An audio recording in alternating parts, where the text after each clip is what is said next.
Everybody, what's going on? This is Clint, Locked On Bulldogs, your team every day. Today, we talk about that line for the Vanderbilt game, as well as other lines from the SEC and around college football. Tell you what to expect. We give our final score prediction, and I let you know that it's too many points against Vandy here on Locked On Bulldogs, your team every day. You are Locked On Bulldogs, your daily podcast on the Georgia Bulldogs, part of the Locked On Podcast Network. Your team every day.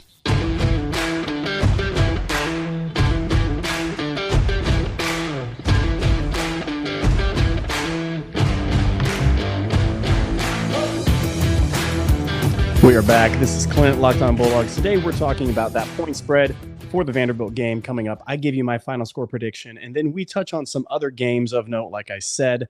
Maybe we get in the Texas game, which, by the way, man, bad luck Kansas strikes, but maybe not so much. Some points to be had out there, and some other interesting news and notes from around college football. So let's start right there. Vanderbilt game this Saturday. I told you not to sleep on this quarterback for Vanderbilt. He's a real deal. Okay, y'all, let me tell you again. This guy's the real deal. Do not think because he plays at Vanderbilt, and do not think because he's not putting up these gaudy numbers that this kid can't play. This kid can play. He can spin it. He can make the throws. Does he have the skill receivers? No, but concept wise, can an OC that understands in rhythm get him going? Yeah, they can. So watch out, y'all. I'm just letting you know right now. Grab that bucket. And if you're expecting this Georgia defense to come out here and feast on Vanderbilt, just because it says Vanderbilt Commodores on their jerseys, I caution you. Oh, I caution you. May not be that simple. So let's talk about it. The point spread right now sits at 38 points. Y'all, that's a lot of points. The over-under is 58.5, which is a little intriguing to me. I'm not going to lie. That 58.5 is much more intriguing than the 38. Now, here's what I'm going to say. It's just one that Vanderbilt offense, the running attack is not going to be there. Our defensive line is going to get some push. Our linebackers are going to be able to run. But I think with a young defense that's still coming along, this is going to be the storyline all year long. And if you looked at Auburn, if you looked at Kent State, if you look at a number of other games, missed tackling has been a factor. Explosive run plays have not been. If you're looking for a place that we're really going to suffer in, it's not that. It's not letting the back out of the backfield on some counterplay or some power.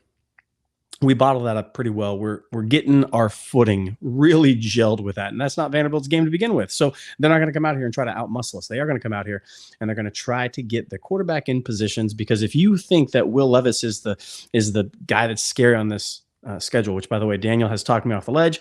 My co-host, he's not here. He is gallivanting around the world right now. So he's not listening to the podcast. I can guarantee you that right now, as he's gallivanting, which shame on him. Shame on him. He didn't even bring buckets. They didn't allow buckets on the plane. So double shame on him. Bucket, by the way, is a receptacle that you use during a game in which you're nervous and you need to put some contents in which you just ate into, because with the product on the screen isn't going that well. I'm off my love of Kentucky. I don't think they're a good team. They don't have the offensive line. Vanderbilt, look, is not an aggressive team.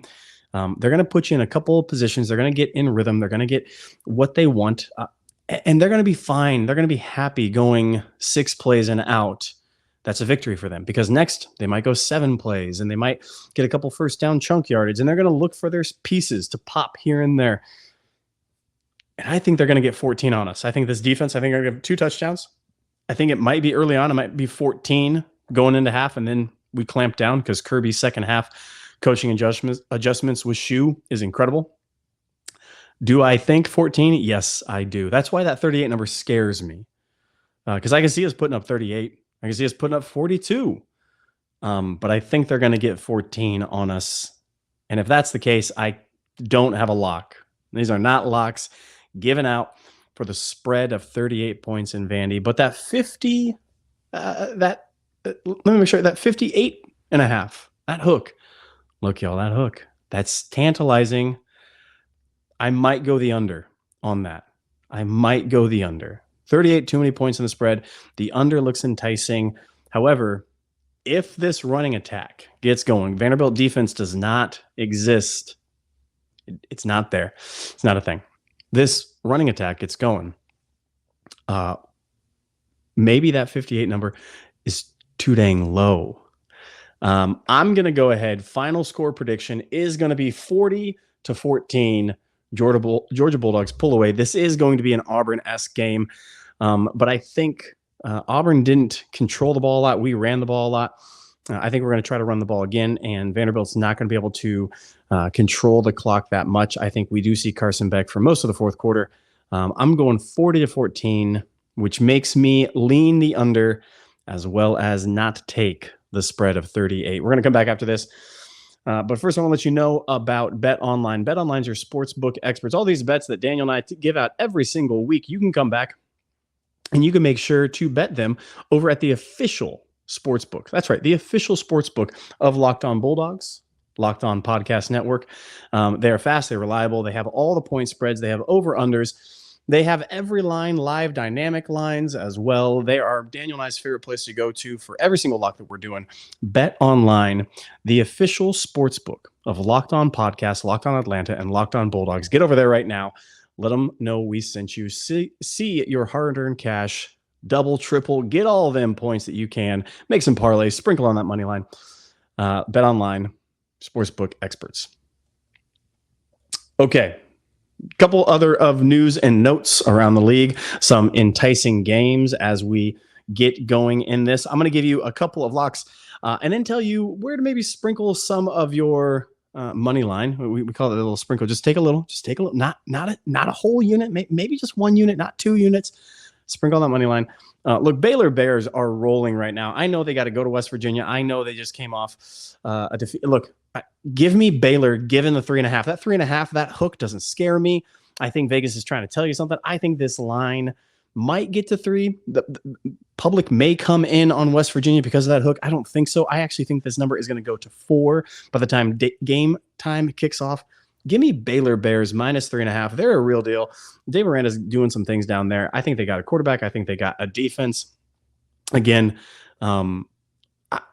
I think they're a real threat. I picked them before the season as my dark horse. If I had to pick a dark horse team to make the college football playoff, they were it. I don't think they're going to make it now, but they were at the time somebody that could sneak up on some people. I don't think they're sneaking up on anybody. This is a real team. Baylor Bears against West Virginia. The ex-fighting JT Daniels over there. JT got no receivers still. It's a 6 p.m. kickoff, so hydrate accordingly. Over there in West Virginia, that moonshine is going to hit different come kickoff. But I think Baylor does travel. Defense travels. That quarterback's going to be fine. It's only 3.5. That's a small. I would have put this number at something else. So I'm going to take it. I think it does get up to 4.5 by the time this game kicks off. Give a unit over there. I'm going to hit you with something that's going to seem like out of left field. But look, some trends that I'm seeing in college football, some bad teams that were bad last year are improving this year. And when you have an improving team, they keep on getting better as the season goes. An improving team improves. They don't plateau. And with more reps and with more skills and with more coaching, things get better and better and better and better. And look, I'm going to give you a name. That's what's happening for UConn. UConn is doing some things. They are playing good football. And I'm sorry, they are playing football. Before they were playing no such thing as football. And now they're playing football. And they get to go to Ball State. Now, I don't know if you understand the juggernaut that is football heaven of Ball State. It doesn't exist. They're not a juggernaut. And the Huskies are getting nearly 10 points, nearly double digits, 9.5 points. Look, if I don't have a dog in the fight, if there are not a outlandish powerhouse team, and I see a team on film, on tape, doing better, getting better, and they're getting points, that's my recipe. I'm going to go UConn plus 9.5. And then SEC game, a game of note for many of us, because the aforementioned no longer terrifying me Kentucky Wildcats. Does Will Levis play? I think he does. I think he goes back. Kentucky is, they're a massacre waiting to happen for themselves. They're not a massacre waiting to happen for the other team. Mississippi State is a real team with some real players. The leading SEC passing yardage quarterback. Look, This line is only 4 points. 4 points. That's too little of points. I know it's on the road. Kroger Stadium is not anything to be intimidated by. Kentucky doesn't have an offensive line. They don't have many skill guys that can do it. Chris Rodriguez is not the running back we all thought he was, or at least I thought he was. And the Pirates going to keep on throwing the ball until you stop them. And if Kentucky wants to load up the box, which they do want to do, that's what Stoops does. That's not the Pirates' MO. Pirates going to spread you out. He's going to get you going. He's going to pass the ball 80 times a game or something like that. Mississippi State -4, given 4 on the road. That means they're probably only Vegas is seeing them as a 1.5 point favorite in a neutral site. I don't think Kroger Field is that bad of a place to play. Give me Mississippi State, given the points. We're going to get back to this. I'm going to finish you off with a couple more right after this. All right. Home stretch, final little bit right now. Let me give them to you in rapid succession, and then I'm going to pontificate about this Georgia team just a little bit more. Look, Wisconsin Badgers and Michigan State. If you can find a line on Iowa and the under, take whatever under there is in an Iowa game. I'm here to tell you, this is my lock, and it will be my lock every single week from henceforward. And this is the same MO here on this game. Find Iowa, find the total, take the under, and then count your cash as it comes rolling in. Iowa's bad football. It is embarrassing. If you're from the state of Iowa, I'm sorry.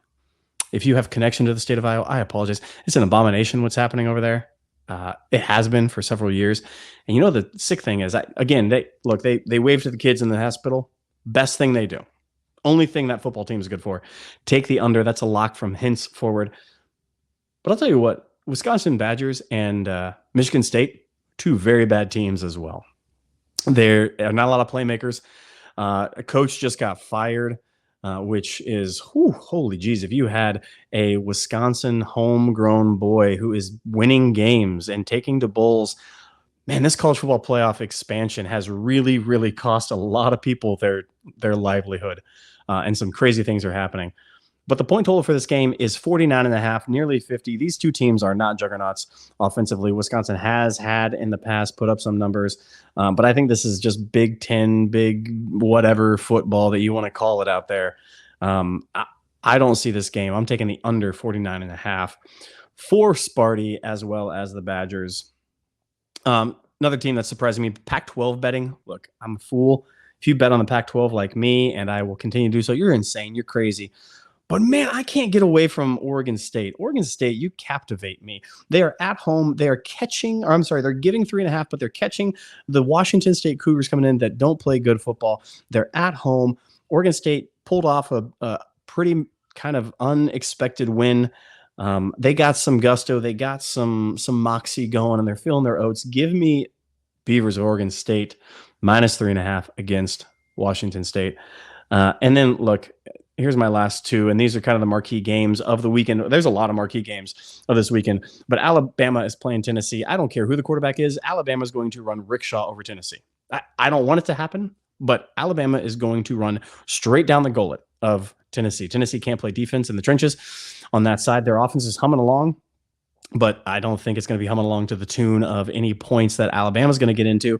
Alabama might try to go ahead and control this game with running. Again, Tennessee can't stop them. I know what the quarterback for Alabama is going to do. He's going to run the ball. It's not going to matter because Tennessee can't stop them. Give me the Crimson Tide -7. They are giving 7 points on the road. SEC, that place is going to be hopping, but I don't think it matters. Give me Alabama. And then lastly, give me Michigan against Penn State. Michigan's at home, giving 7 against Penn State. Penn State is not good. I don't care what the record says. They're not good. Sean Clifford is not a good quarterback. I have no faith. Whatever they want to try to bring in another guy at quarterback and one claim Sean Clifford's hurt. Look, I don't care. They're not a good team. I know they put up gaudy numbers at Alabama, but that's not anything for me to concern. Lay the points with Michigan. Those are all the locks. That's what I'm giving you this week. And one final note about this game against Vanderbilt. Grab the bucket. It might be closer than you want, and it might be closer in the fourth quarter. They might be 14-20 at half. We might pull ahead in the third. we might go ahead and make some adjustments. But again, don't expect them to lay down. Coach Lee is a fiery coach. He's excitable. He thinks that this team has something, and they do at the quarterbacking position. So look out for that. But here's my little. I'm going to come back tomorrow, and we're going to talk about excited, nervous, don't sleep on for this Vanderbilt game. But I'm just going to do a little sneak peek for the loyal third segment listeners. If you don't understand that there is a chance, not saying a great chance, but a chance that Robinson is the bell cow by season end at running back, I don't know how to help you. Kenny Mack is Kenny Mack. We've seen him used in very specific sets. We've seen Dejon Edwards used in very specific sets as well. I've seen Branson come in a lot of different sets and run the ball lots of different ways. I haven't seen the same. I've seen Kenny be that receiving guy, but if you don't think at the end of the season we're going to have this guy who is an absolute rock solid stud already performing, I don't know how to help you. You've been warned. He may be the bell cow when all is said and done. This has been Locked On Bulldogs, part of the Locked On Podcast Network, your team every day. We will see you guys tomorrow.